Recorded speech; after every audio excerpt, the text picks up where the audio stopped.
Here I have drawn a table to show differences on the basis of physical properties between metals and non-metals. I have drawn three columns. One is for property, which I am talking about, then metals and non-metals. Now first property, this is the state. Now state of metals is solid, means most of the metals, rather all the metals, they exist as solids except for the mercury, which exists in liquid state at room temperature. When we talk about their state, we always talk about the room temperature. If you are just considering that you have just given high temperature to a particular solid, then obviously it will turn to be liquid. But when we talk about the properties, we always talk about the properties which they show at room temperature. Then non-metals can either be solid, liquid and gas, but most of the non-metals, they exist as solid or this gas.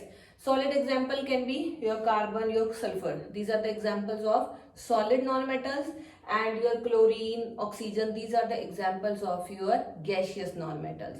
We have only one liquid non-metal present on earth, and that is bromine. So bromine is an exception for the non-metal which exists as liquid, and mercury is the metal which exists as liquid at room temperature. Another property which I have written here only, it is the hardness.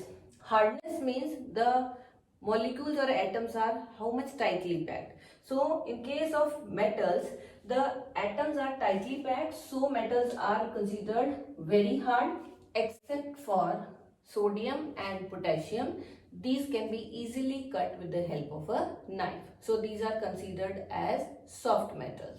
So these are the exceptions. Apart from that, all other metals, these are very hard in nature. Like your iron, your copper, any you consider, all will be hard.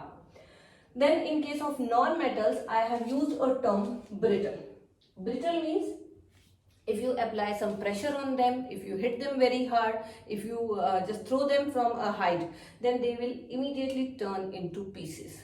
Like if you are having a piece of chalk, if you are having a piece of your coal, and you will hit it with hammer, you will just notice that it will ultimately turn into powdered form. That property is called as brittle, means that term used is the brittle. So non-metals are brittle, they can easily break. B for brittle you can keep in mind. So non-metals are brittle in nature, and obviously brittleness will be for the solid one only. Liquid cannot be considered as brittle, or gaseous cannot be considered as brittle. Okay, so this is about the first property on the basis of which I have distinguished between metals and non-metals. Second property mentioned here is luster. Luster, as I told you before, means the particular element will have shine or no. All the metals will have luster. All the metals will be shiny. Whether you talk about iron, your silver, your gold, your copper, any of the metal you talk about, all will be lustrous.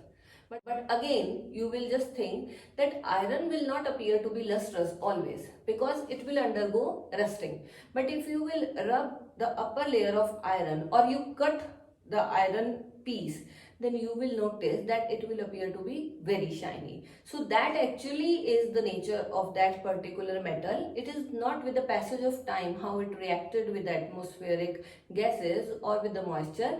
That will not decide its nature. So all the metals are lustrous, whereas all the non-metals are considered as dull. These are not shiny, these are non-lustrous, except for diamond and iodine.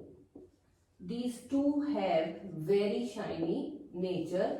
So these two are the exceptions of the non-metals which are lustrous. The next property we have the melting point. Now melting point is very high in case of metals. Metals need very high temperature to melt, and this is the reason, like when you have noticed ironsmith is working, then they need to give very high temperature so that the iron which they are using, it can be melted and later can be formed into various shapes which it want to give to the iron metal. whereas non-metals have low melting point. We will be talking about melting point only of the solid. So these solids, these are not very hard obviously, and they can be easily melted at very low temperatures only. So non-metals are having low melting point. There are few exceptions for both metals and non-metals. Like all the metals have high melting point, but sodium and potassium have low melting point. As I told before also, sodium and potassium are soft also. Same way they have low melting points. And in case of non-metals, all the non-metals, they have low melting point, but graphite is an exception which has the high melting point. And might be you getting confused that graphite or diamond, actually these are the allotropes. Allotrop is the term we use. These are the allotropes of carbon. Graphite and diamond are the allotropes of carbon. So diamond is very hard also in nature. It is an exception. Diamond is shiny also in nature, have an exception. And another allotrope of carbon, that is graphite, it has high melting point as compared to all other non-metals which have low melting point. Next property is malleability. Now malleability, as I told, it is the property of a particular element to be turned into thin sheets by beating it very hard. Now all the metals are very strong, so obviously it is easy for us to turn them into sheets. So all the metals are malleable. Whereas non-metals are non-malleable, because one thing I have told you before also, that the solid non-metals which exist as solids in nature, they are already brittle. So when they are brittle, so when you use some hammer for turning it into thin sheet, they will be just crushed into powder form. So they will not be turned into thin sheets. And this is the reason we consider all the non-metals as non-malleable. Then next we have ductility. Ductility is the property by which a particular element can be converted into thin wires. All the metals can be converted into thin wires because these are very hard and they can easily be turned into thin wires. They can be easily drawn into wires, which wires can be later used for different purposes. Whereas non-metals again are non-ductile because these can again not be converted into anything because of their brittle nature. After ductility, we have another property which is conductivity. I told you conductivity can be thermal conductivity as well as electrical conductivity. So metals are good at both, means they can be good thermal conductors as well as they can be good electrical conductors. All the metals, they have good thermal conductivity, good electrical conductivity, and they can be easily used for doing this purpose of conduction. And most of the metals have good thermal as well as electrical conductivity, and silver is having the best conductivity. So silver is considered as the best conductor, whereas lead cannot be considered as very good conductor because it is a little poor in conduction. Apart from lead, there is mercury, again cannot be used for conduction. Then in case of non-metals, all the non-metals are considered poor conductor of heat except for graphite. Graphite is considered as good conductor of heat. This is the exception. Otherwise, all the non-metals are poor conductors of heat and electricity. Then next is sonority. Sonority means the ability to produce ringing sound. All the metals are sonorous. So, some of these like copper, iron, these are used for making the bells. And non-metals, these are non-sonorous. Non-sonorous means they will not produce the ringing sound. This is the reason these are not being used for any such activity like we use the metals. Then last property here I have written is the density. Density means how tightly the atoms are present in a particular element. In case of metals, these are very tightly packed, so their density is high.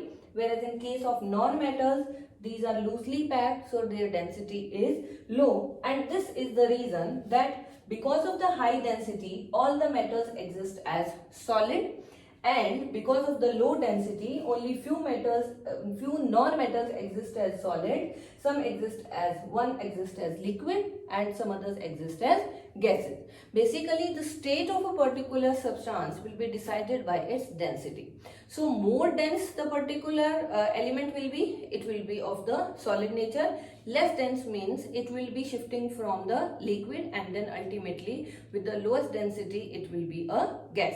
So this is all about the differences of metals and non-metals on the basis of their physical properties. Hope now it is clear to you that how you can distinguish between a metal and a non-metal. Exceptions are always there whether you talk about metals or non-metals. So those exceptions are required to be learned. Otherwise, most of the metals and non-metals follow the same pattern.